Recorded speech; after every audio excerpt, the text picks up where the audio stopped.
히브리서 1장 14절 말씀이 되겠습니다.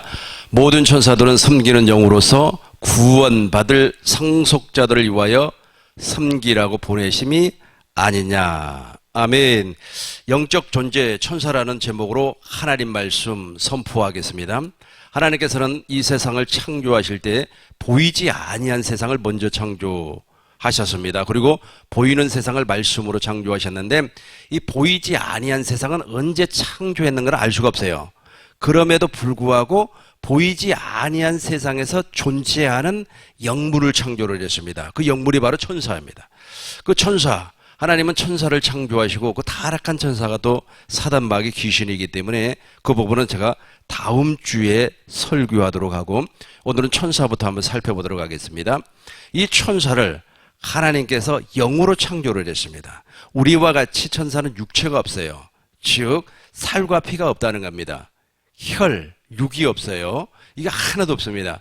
그럼에도 불구하고 영적 존재, 영으로 창조를 했어요. 그래서 천사는 우리 눈에 보이지 않습니다. 보이지 아니하지만 존재하고 있습니다. 하나님이 천사를 창조한 목적은 무엇이냐 하면 종으로 부르기 위하여서, 우리는 아들로 낳기 위하여서 사람을 창조했고 천사는 종으로 부리기 위하여서 창조를 하셨습니다. 그래서 본문 말씀 다시 한번 보겠습니다. 모든 천사들은 섬기는 영으로서, 부리는 영으로서 구원받을 상속자들을 위하여서 무엇 하라고? 섬기라고 보내심이 아니냐. 이 천사에 대해서 우리가 세 가지로 한번 살펴보도록 하겠어요. 첫 번째는 천사의 신분입니다. 천사는 천사장이 있고, 그리고 천사장 밑에 일을 하는 천사들이 있습니다. 그 대표적인 천사장이 가브리엘, 미가엘, 이런 천사입니다. 그리고 찬양을 잘했던 루시엘, 그 루시엘이라고 하는 천사는 하나님 지궁거리에서 하나님 앞에 막 찬양을 드렸어요. 왜냐하면 하나님께서 피조물을 창조한 목적이 하나님의 신성을 나타내기 위해서, 하나님의 신성을 나타낸다는 말은 무슨 말이냐면 살아계신 하나님, 우와 창조주 하나님, 그것을 알게 하기 위해서, 그걸 알면은 제일 먼저 하는 게 무엇입니까? 찬양이죠. 두 번째가 무엇입니까? 영광이란 말이에요. 그래서 하나님께서 사람을 창조하신 제일 목적이 무엇이냐면 하나님께서 찬양을 받기 위하여, 두 번째는 영광을 받기 위하여서. 그래서 이 찬양을 하나님께서 엄청나게 좋아합니다. 찬양을 많이 하면 많이 할수록 천사가 강하게 역사를 하는 겁니다. 그런데 그 천사 가운데 찬양을 잘했던 천사가 바로 루시엘이었어요. 이 루시엘도 가브리엘, 미카엘 천사장처럼 아주 계급이 높은 천사였습니다. 높은 직분을 가지고 있었어요. 그럼에도 불구하고 그들은 무엇이라고요? 종입니다. 우리하고 달라요. 신분이 달라요. 그들은 종의 신분이었고 우리는 아들의 신분입니다. 물론 물과 성령으로 거듭난 자, 이삭과 같이 약속의 자녀로 태어난 자만이 아들의 신분을 가질 수가 있습니다. 이 천사가 육체는 없어요. 그럼에도 불구하고 계급은 있다고 그랬어요. 이 루시엘이라고 하는 천사는 하나님 앞에 찬양을 막 불렀습니다. 그럼에도 불구하고 이 친구가 섬기는 종, 부리는 종이라고 하는 자기 직분을 망각해버리고 하나님과 같이 되려고 하는 마음을 가졌습니다. 그래서 자기의 보좌를 하나님 보좌에다가 만들려고 했습니다. 이사야서 14장 12절부터 16절까지의 내용을 지금 제가 설명을 하고 있습니다. 자기 주의를 떠나서 하나님과 비기려고 했어요. 하나님과 같아지려고 했습니다. 그래서 하나님께서 이 루시엘을 쫓아내버렸어요. 후가마에다가 가두어 버렸습니다. 이 우주로 쫓아내버렸어요. 보이지 않는 세계에서 역사하는 이 루시엘은 루시퍼가 되었어요. 즉 사단 마귀 귀신이 되어버렸습니다. 그래서 사단이라고 하는 것은 대적자, 하나님과 대적을 한다는 거예요. 마귀라고 하는 것은 분리자. 그래서 이 마귀가 역사하는 곳마다 분열이 일어나는 겁니다. 귀신은 더러운 영, 더러운 것을 가르치는 거예요. 음란을 가르치고 성공을 가르치고 돈 버는 방법을 가르치고, 돈 많이 벌어가지고 좋은 일에 쓰는 사람 내가 그렇게 많이 못 봤어요. 그러니까 안 좋은 더러운 것, 지저분한 것, 깨끗한 것을 가르치는 것이 아니라는 겁니다. 누가 그런다고요? 귀신이. 이 모든 것이 어디에서 역사하고 있다고요? 보이지 아니한 영의 세계에서 역사하고 있어요. 그래서 우리 하나님께서는 이 영의 세계를 질서 가운데 창조했어요. 보이는 세계도 질서 가운데 창조했고요. 말씀으로. 그런데 이 모든 것을 누구에게 관리하게끔 맡겨주셨냐 하면 아들에게. 그 아들이 바로 예수님이에요. 그래서 예수님을 만왕의 왕, 만주의 주라. 그렇게 말씀을 하는 겁니다. 그래서 보이지 아니한 세상에서 역사하는 영물, 보이는 세계에서 역사하는 모든 영적 존재들을 예수님께서 다스리고 있습니다. 그래서 모든 피조물, 특별히 영물들은 예수님 손에서 벗어날 길이 없어요. 예수님이 다 다스리고 있습니다. 이 천사는 무엇이라고 그랬습니까? 제가 이 천사의 직분이 무엇이라고 그랬어요? 섬기는 종이라고 그랬습니다. 구약 시대에는 천사를 보편적으로 무엇이라고 불렀느냐 하면 하나님의 사자, 하나님의 메신저 역할을 했어요. 모세가 이스라엘 백성들을 구원시키기 위해서 하나님 앞에 부름을 받았습니다. 한번 볼까요? 출애굽기 3장 2절을 보겠습니다. 가시떨기 불꽃 아래서 여호와의 사자를 만나요. 여호와의 사자가 가시떨기 가운데로부터 나오는 불꽃 안에서 그에게 나타나시느니라. 저 가시떨기 불꽃 가운데서 나타난 사람이 하나님이 아니고 여호와의 사자예요. 저 여호와의 사자가 누구냐면 사도행전을 보겠어요. 사도행전 7장 30절을 보면은 누구냐면 천사예요. 천사. 그러니까 구약 시대에는 천사가 여호와의 사자로서 메신저 역할을 했다는 거예요. 그러니까 하나님의 말씀을 대신 전달하는 메신저 역할. 특별히 마치 대사 역할도 했습니다. 우리 대한민국 정부가 예국 공간에 대사관을 세우고 그 대사관의 제일 책임자가 대사 아닙니까? 그 대사는 우리 한국 정부의 대신. 그분이 아주 우리 한국 정부를 위해서 일은 하지만 우리 한국 정부의 모든 것을 책임을 지고 있어요. 대신 대통령의 권한을 위임받았다는 뜻입니다.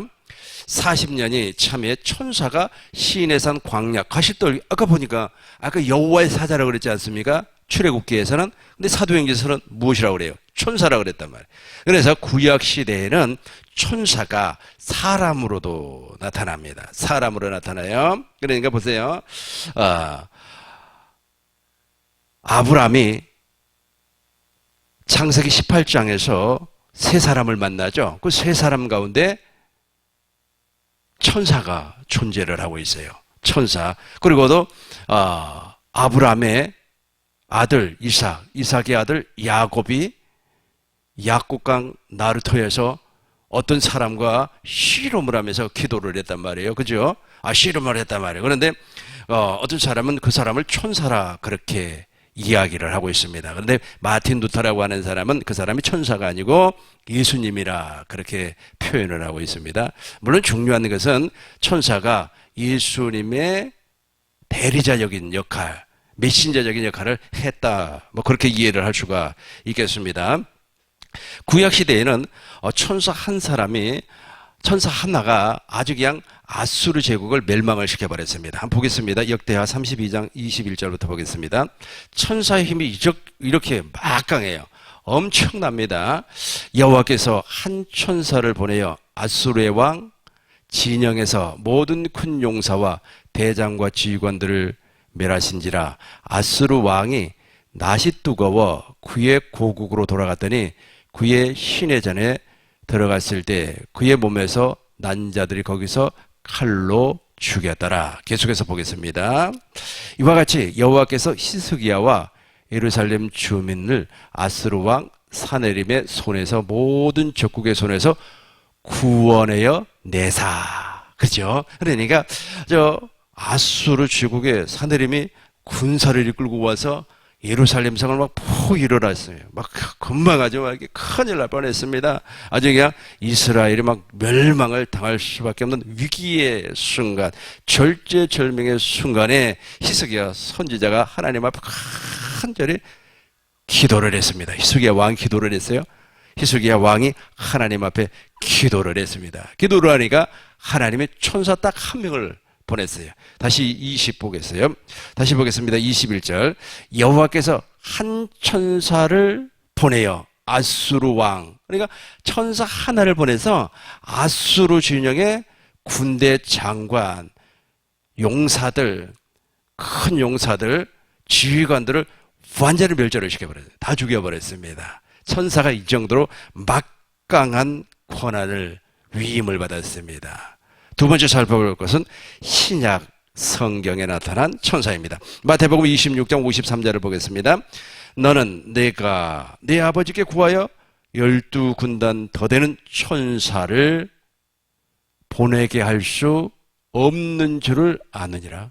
그러니까 이 말이 무슨 말이냐면 예수님은 12군단의 천사, 24만 명의 천사를 부리는 분이었습니다. 예수님께서 이제 십자가에 돌아가시기 직전에 대제사장의 하속들과 군속들에게 잡혔어요. 그러니까 베드로가 칼을 뽑아가지고 말고의 길을 잘라버렸습니다. 예수님은 칼을 쏘는 자는 칼로 망한다 그러면서 그 칼을 칼집에 꽂아라. 그리고 말고의 길을 손으로 만져서 다시 붙여주었습니다. 그러면서 예수님께서 하신 말씀이에요. 내가 지금 당장 12군단이나 되는 천사를 보내어 이 일을 막을 수도 있다. 그러나 나는 십자가에서 죽는 것이 아버지의 영광을 나타내는 것이다 라고 말씀을 하셨습니다. 그러니까 예수님은 공생의 동안에 엄청난 천사를 부리면서 하나님의 일을 하셨습니다. 계시록 8장 4절을 보겠습니다. 항연이 성도들의 기도와 함께 천사의 손으로부터 하나님 앞으로 올라가니라. 그러니까 지금의 천사, 지금은 우리의 모든 기도를 천사가 하나님 앞으로 상달하는, 하나님 앞으로 천사가 다 상달하는 겁니다. 계시록 12장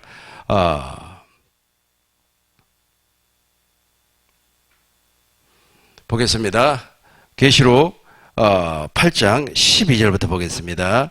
사도행전 8장이에요. 사도행전 보겠습니다. 사도행전 12장을 보겠어요. 그러니까 천사는 하나님 앞에 우리의 기도도 상달을 하지만 지금 이 시간에 우리를 지켜주고 있습니다. 사도행전 12장을 보기 전에 먼저 저희 얘기를 좀 간단하게 해보겠습니다.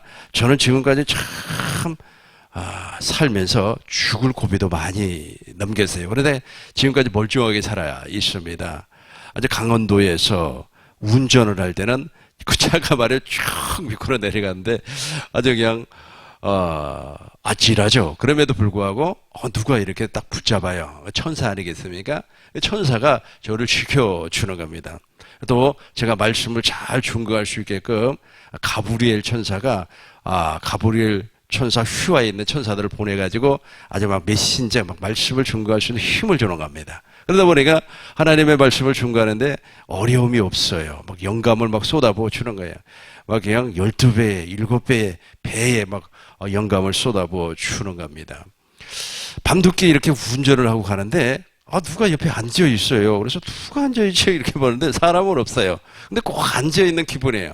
그런데 운전을 하고 가다 보면 이제 시야가 좀 좁아지잖아요. 막 밤이니까 시야가 넓지 않냐고 막 좁아진단 말이에요. 그럴 때 막 긴장을 하고 운전을 할 때는 꼭 누가 옆에 앉아 있어요. 그 앉아 있는 사람이 나는 천사라 그렇게 보고 있습니다. 이 천사는 위기에서 구해줘요. 우리가 아주 위기에 있을 때 우리를 구해주는 겁니다. 보이지 않아요? 우리 눈에 보이지 않는다 그랬어요. 우리를 왜 우리를 이렇게 구해주고 도와주는가? 아까 제가 오늘 본문에서 말씀드렸죠. 천사는 부리는 영, 구원받은 상속자들을 위하여서 섬기라고 보낸 영이에요. 그래서 우리를 도와주는 거예요. 우리를 섬긴단 말, 우리를 쫙 섬겨요. 우리 엄청나게 섬겨 주는 겁니다. 베드로가 이제 옥에 갇혔습니다. 1절부터 한번 봐요. 사도행전 12장 1절부터 보겠습니다. 그때 헤롯 왕이 손을 들어 교회 회중의 몇 사람을 해하려 하죠. 계속해서 보겠습니다. 요한의 형제 야고보를 칼로 죽이지. 그러니까 야고보가 순교를 해요. 야고보. 다시 1절 보겠습니다. 헤롯, 그때에 헤롯이라고 하는 왕이 나타났습니다. 손을 들어 교회 중에서 몇 사람을 해했는데 그 해를 받은 사람이 야고보예요. 다시 해보겠어요. 야고보가 순교를 합니다. 야고보가 순교를 함과 동시에 베드로도 잡혀요. 잡혀가지고 이제 감옥에 이제 들어갔습니다. 이제 8절부터 보겠어요. 8절부터 보겠습니다. 12장 8절부터 보겠습니다. 천사가 이르되 띠를 띠고 천사가 이르되 띠를 띠고 천사가 이르되, 그러니까 베드로가 지금 감옥에 잡혀서 태평하게 잠을 자고 있어요. 그러니까 천사가 베드로를 이렇게 했습니다. 그 7절부터 보겠어요. 7절부터 보겠어요. 호련히 주의 사자가 나타나며 옥중에 광채가 빛나며 베드로의 옆구리를 쳐 깨워. 그러니까 베드로가 자고 있는데 팍 쳐가지고 깨웠단 말이야. 깨워 이르되 급히 일어나라 하니 쇠사슬이 그 손에서 벗어지더라. 계속해서 8절 보겠습니다. 천사가 이르되 띠를 띠고 신으시느라 하거늘 베드로가 그대로 하니 천사가 또 이르되 겉옷을 입고 따라오라 한데. 9절 보겠습니다. 베드로가 나가서 따라갈 시에 천사가 하는 것이 생시인 줄 알지 못하고 환상을 보는가 하시고. 위기에서 건져줘요. 누가? 천사가 잠자는 베드로를 깨워는 순간에 쇠사슬이 풀려버리고 띠를 떼라. 그러니까 옛날 지금식으로 이야기하자면 단추 잠그고 지퍼 채우고. 그러니까 베드로가 얼마나 감옥에서 말에 태평하게 잠을 잤는지 옷을 다 풀고 잔 거예요. 옷 다 풀고. 다시 보여요. 8절 보겠어요. 천사가 베드로에게 말했습니다. 띠를 띠고 신으라. 신발 다 벗고 얼마나 태평하게 잠을 자고 있었어요. 오늘 지금식으로 이야기하면 단추 채워라. 다시 신발 신고 신발끈 운동화끈 쫙 매고 이제 나를 따라와라. 겉옷 입고 나를 따라와라. 그랬단 말이에요. 그러면서 감옥에서 꺼내줘요. 누가요? 천사가 저런 일을 한다는 겁니다. 마지막 세 번째로 살펴볼 것은 천사는 아브라함의 자손만 도와주는 겁니다. 히브리서 1장 14절 우리 본문의 말씀이에요. 모든 천사는 섬기는 영으로서 구원받은 상속자들을 위하여 섬기라고 보내심이 아니냐. 2장 16절을 보겠습니다. 천사는 아무나 도와주는 것이 아니에요. 아브라함의 자손만 도와주는 겁니다. 물과 성령으로 거듭난 자만 도와줘요. 그러니까 가끔씩 제가 세미나를 인도를 할 때 아주 신나서 아주 그냥 말씀이 줄줄줄줄줄 너무너무 아주 신나서 말씀을 충고할 때가 있어요. 그러면 우리 세미나에 참석한 사람들 가운데 물과 성령으로 거듭난 자가 많다는 뜻입니다. 그러면 천사다. 물과 성령으로 거듭난 사람을 돕는 천사가 그만큼 많이 역사를 하고 있기 때문에 그렇습니다. 한 번은 제가 지방에 세미나를 인도를 하러 갔었는데 1시간 동안 설교가 왜 그렇게 힘들었는지 한 10시간 하는 것 같아요. 꼭 벽을 보고 설교를 하는 것 같았어요. 왜 그러느냐 하면 그 사람들에게 천사가 없어요. 즉 돕는 자가 없다는 거예요. 더 심하게 설명하자면 그 사람들은 아브라함의 자손이 아니었다라는 겁니다. 이는 확실히 천사들을 붙들어주려 함이 아니요 오직 아브라함의 자손을 붙들어주려 함이니라. 아멘. 말씀을 정리하겠습니다. 하나님은 보이지 않는 세상을 먼저 창조했습니다. 그리고 보이는 세상을 말씀으로 창조하셨습니다. 더 중요한 것은 보이지 아니한 세상을 창조할 때 언제 창조했는가는 모르지만은 창조할 때 영물을 창조했어요. 그 영물이 바로 천사. 또 타락한 영물이 있어요. 타락한 영물을 우리는 악한 마귀, 귀신, 사단 그렇게 말을 하고 있습니다. 그러나 천사나 악한 마귀, 귀신, 사단이나 누구 아래에 있습니까? 예수님 아래에 있어요. 그래서 예수님을 만왕의 왕, 만주의 주라 그렇게 말을 하는 겁니다. 구약시대의 천사는 하나님의 대리자, 사자, 위임을 받아서 일하는 사자 역할을 했어요. 그래서 여호와의 사자라 그렇게 불렀습니다. 한 명의 천사가 아수르 군대를 진멸을 시켜버리는 엄청난 힘을 발휘했습니다. 신약시대에는 우리의 기도를 하나님께 상달하고 우리를 위기에서 건져주시고 우리를 돕기 위하여서 날마다 순간마다 우리와 함께하는 이가 천사예요. 이 천사의 안내를 받아서 우리는 죽으면 천국을 가는 겁니다. 그러나 반대로 육신의 생명을 소유한 자, 즉 물과 성령으로 거듭나지 아니한 자는 그동안 귀신의 가르침을 받았습니다. 그 사람이 목사이든 장로이든 권사이든 집사이든 상관없습니다. 귀신의 가르침을 받았기 때문에 그 귀신이 죽는 순간 지옥으로 안내를 해 주는 겁니다.